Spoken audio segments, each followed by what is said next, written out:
Kirat and Prabal's big beach day. The sun was shining brightly as Kirat and Prabal got ready for their big adventure. "We need to be sun-safe," said Prabal thoughtfully.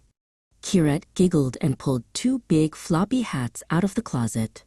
They carefully tucked their sunscreen and water bottles into a bright yellow beach bag, making sure they had everything they needed for a perfect day. Once they reached the sandy shore, the air smelled like salt and adventure. Before they could run to the water, Prabal held up the sunscreen. "Wait, Kirat. Safety first." He gently helped Kirat put a little dab of white cream on her nose to keep her skin safe from the hot sun. Kirat smiled, ready to play. The ocean was vast and blue, with waves that whispered hush-hush against the sand. "It looks so big," Kirat whispered, feeling very curious. Prabal reached out his hand to his big sister. "We stay together, okay?" Kirat took his hand, and they walked toward the water side by side, feeling the warm sand between their toes. Splash! A tiny wave tickled their toes. Kirat jumped up and down, laughing as the cold water touched her feet. Prabal kept a steady grip on her hand, making sure they stayed in the shallow part where the water was clear and safe. Together, they hopped over the little white bubbles left by the waves. After splashing, it was time to build. Kirat pointed to a flat spot on the sand. "Let's build a giant castle for a dragon," she cheered. Prabal nodded happily. "I'll dig the deep moat, and you can make the tall towers." They picked up their colorful shovels and began to work in the damp sand.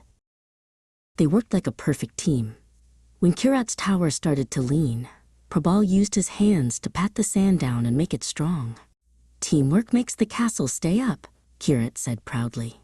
She found a small, straight stick and placed it on the very top of their sandy masterpiece like a flag. While looking for decorations, Kirat found a pile of beautiful, swirly shells near the water. "Look, Prabal. Can we take these home?" she asked, her eyes wide with wonder. Prabal knelt down and looked closely at the shells. He saw a tiny crab hiding deep inside one of the biggest shells. "These shells belong to the beach," Prabal explained softly. "They are little homes for the sea animals." Kirat looked at the tiny crab and smiled. She realized that the shells were much happier here by the sea. One by one, they gently placed the shells back onto the wet sand for the ocean to find.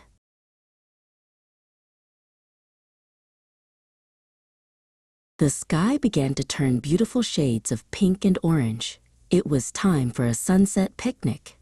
They spread out a soft, striped blanket and opened their snack container. Kirat shared her sweet, juicy watermelon slices with Prabal, and they listened to the seagulls calling out over the rhythmic waves. As the stars began to peek out, Kirat and Prabal felt happy and tired. They had stayed safe, worked together, and been kind to nature. "Playing is better when we share," Kirat said, hugging her brother. The beach was a wonderful place, especially when they were together.